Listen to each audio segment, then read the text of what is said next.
So video number 3. So those of you, I was talking about evolution. God, this was supposed to be shorter than this. So let's see if I can wrap this up because I got things to do today. And I have a whole other pre-recorded series that I want to put out in which I engage in my other skill, which is storytelling.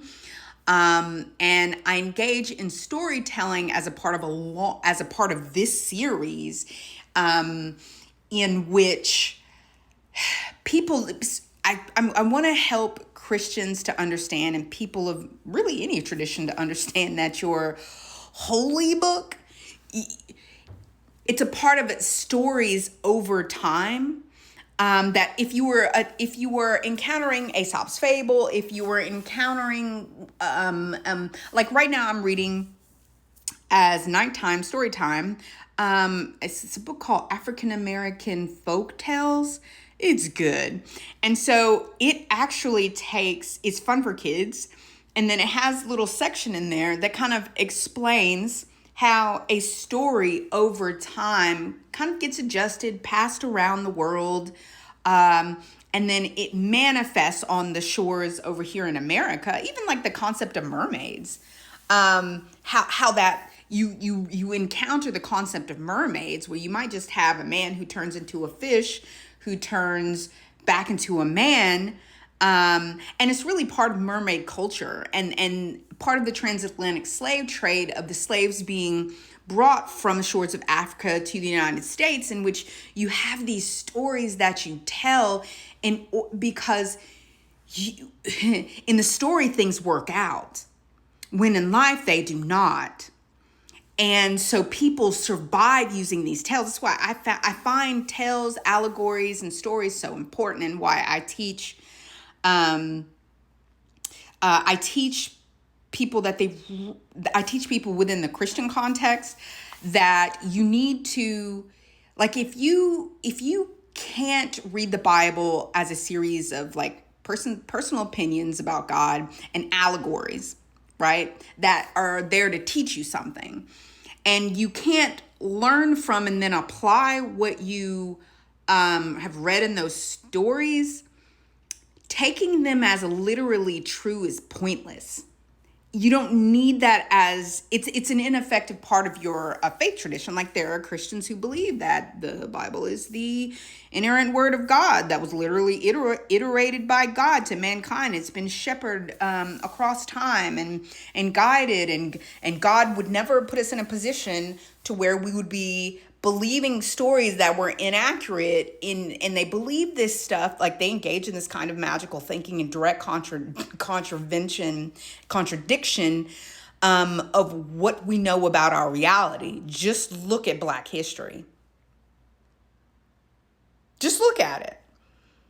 Just look at how even now, and I did videos during when like Florida started going through the process of burning books and getting rid of Black history and AP history and all that nonsense.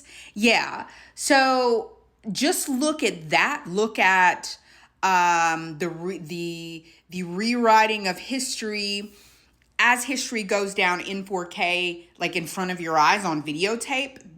Like, just take what's going on in the Congo or in Gaza.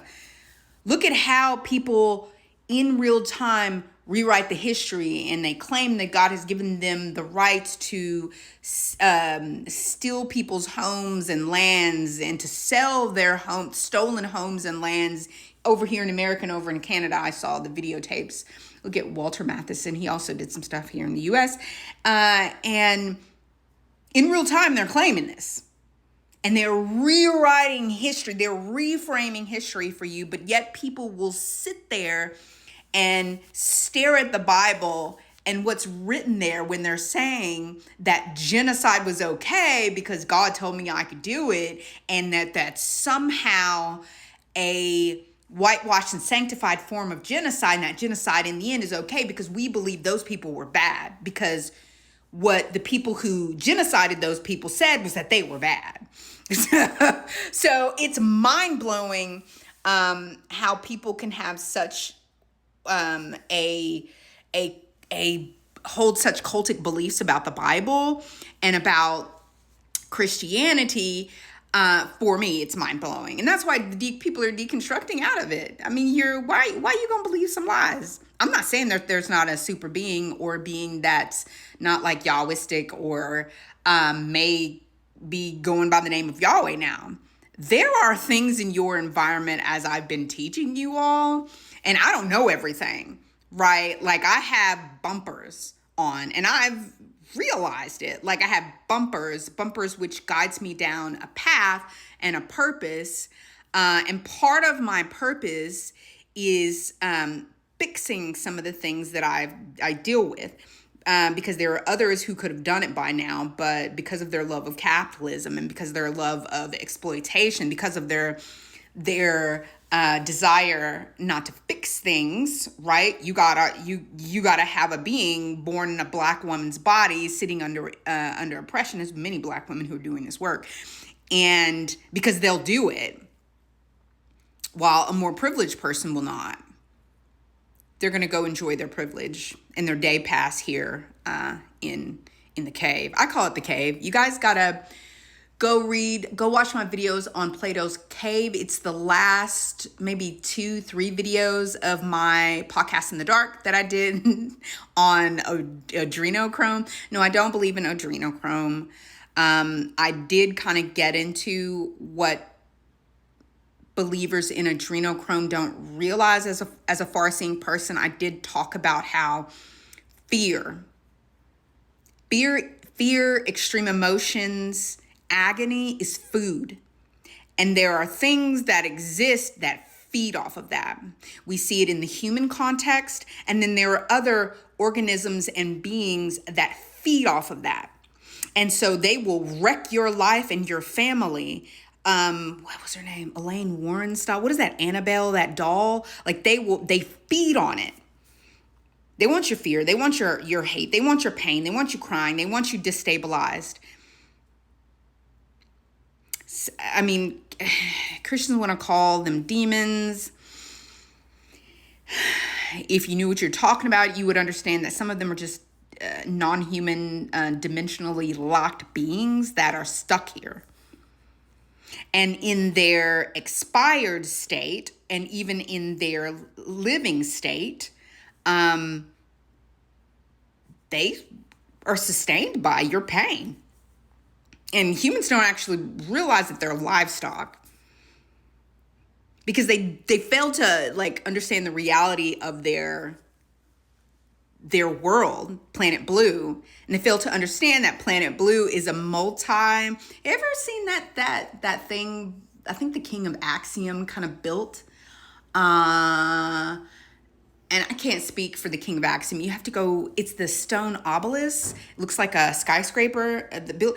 Planet Blue is that. The Earth is that. The Earth is a more complicated thing than your five senses, because technically, like far-seeing people, it's kind of like being neurodivergent. You should actually be able to do what far-seeing people do, but that's a longer discussion on that. But I got to get back to I'm going to be on video number 4. Hopefully this has been slightly entertaining. But the reason why that prophets and Christian prophets are wrong, they get on and they make those videos, they get on platforms all over the internet. And they gotten into pulpits for years and been wrong. There are many things that can cause that. And in the next video, I think it's number 4, I will get into a little bit of it, because really what's needed is a recognition of the fact that they have a skill, okay? And that skill although it can be explored in a church, exploring that skill in a church doesn't sanctify nor guarantee that they will be right. But see you at video number 4.